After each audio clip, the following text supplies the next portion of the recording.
সাব্রুম শহরের প্রাচীনতম শিক্ষা প্রতিষ্ঠান সাব্রুম নিম্ন বুনিয়াদী বিদ্যালয়ে এক মাসব্যাপী পরিচালিত নিপুণ ত্রিপুরা মিশন ক্যাম্পের সফল সমাপ্তি হয়েছে। শুক্রবার বিদ্যালয় প্রাঙ্গণে আয়োজিত এক অনুষ্ঠানের মাধ্যমে ক্যাম্পের আনুষ্ঠানিক সমাপ্তি ঘোষণা করা হয়। শিক্ষার্থীদের ভাষা ও গণিতে দক্ষতা বৃদ্ধি, মৌলিক শিক্ষার মান উন্নয়ন এবং আনন্দমুখর পরিবেশে শিক্ষার প্রতি আগ্রহ গড়ে তোলার লক্ষ্যে গত এক মাস ধরে বিদ্যালয়ে বিভিন্ন শিক্ষামূলক কার্যক্রম পরিচালিত হয়।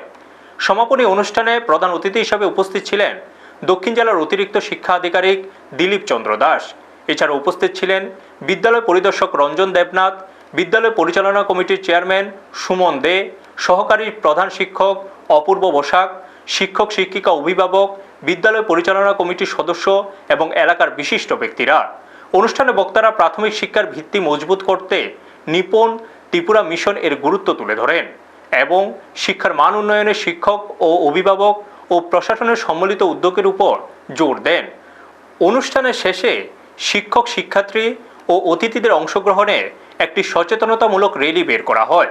বিদ্যালয় সংলগ্ন বিভিন্ন সড়ক প্রদক্ষিণ করে র্যালিটি বিদ্যালয় প্রাঙ্গণে ফিরে এসে শেষ হয়।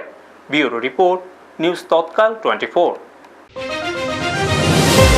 আমি জেলা শিক্ষা আধিকারিক শ্রী দিলীপ চন্দ্র দাস। আমার সাথে আছেন বর্তমানে নবনিযুক্ত বিদ্যালয় পরিদর্শক তথা সাব্রুম দ্বাদশ শ্রেণী বালিকা বিদ্যালয়ের সহপ্রধান শিক্ষক, এবং আমরা আজকে এক মাস ব্যাপী যে নিপুণ লং ড্রাইভ যে প্রোগ্রাম, তো এই একাডেমিক প্রোগ্রামের আজকে আমরা প্রায় শেষের দিকে এসেছি এবং এই এক মাস ব্যাপী নিউমারিক্যাল এবং অ্যালফাবেটিক্যাল অ্যাওয়ারনেস এবং তাদেরকে যে ক্লাস লেভেলে পড়ানোর জন্য টিচারদেরকে উদ্বুদ্ধ করা হয়েছে এবং টিচাররা খুব সুন্দরভাবে এক মাসব্যাপী এখানে সম্পন্ন করেছেন।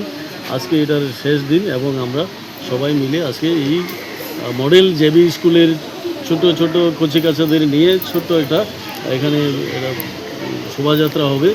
তো এই লং ড্রাইভ প্রোগ্রামের আজকে আমরা এখানে সমাপ্তি অনুষ্ঠান আজকে আমরা করতে যাচ্ছি। আপনারা দেখছেন নিউজ তৎকাল 24।